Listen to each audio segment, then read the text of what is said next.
ky muj dhe kjo medrese e madhe e këtij muj të madh të Ramazanit na jep neve një mësim çka është i rëndësishëm për neve, sepse Ramazani është muj i sinqeritetit.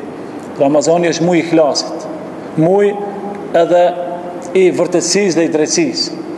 Pra, nëse s'ki pasën sinqeritet ose sinqeriteti jot o konën i dobët, muj Ramazanit është mësim për neve që na ta forcojmë këtë ikhlas, ta forcojmë sinqeritetin, që çdo punë kur ta bëjmë, mos ta bëjmë për çallam, mos ta bëjmë që të më thojnë njerëzit, mos ta thamë që unë të bona i pari i mahallës, i pari i katunit, por çdo punë kur ta bëj unë, ta bëj për hir të Allahut.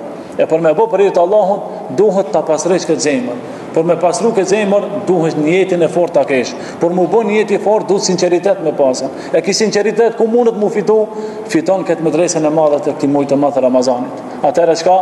Ramazani është mësim i madh për neve, të cilën na e fitojmë sinqeritetin, ndoshta ti se ke kuptuar dhe se ke hetuar, por brenda Ramazanit dhe brenda agjerimit e shef se ti edhe kur qohës si fir, ti nuk qohësh për kërkan, për pasë për hir të Allahut. Edhe kur e le ushqimin, nuk e lën për kërkan, për pasë për hir të Allahut. Kret kjo ta jep me dije se ti fiton sinqeritet dhe fiton domethënën ihlas të fortë që ibadetet tua pastaj Allahu Dhul Xhelal të na bëj kabull.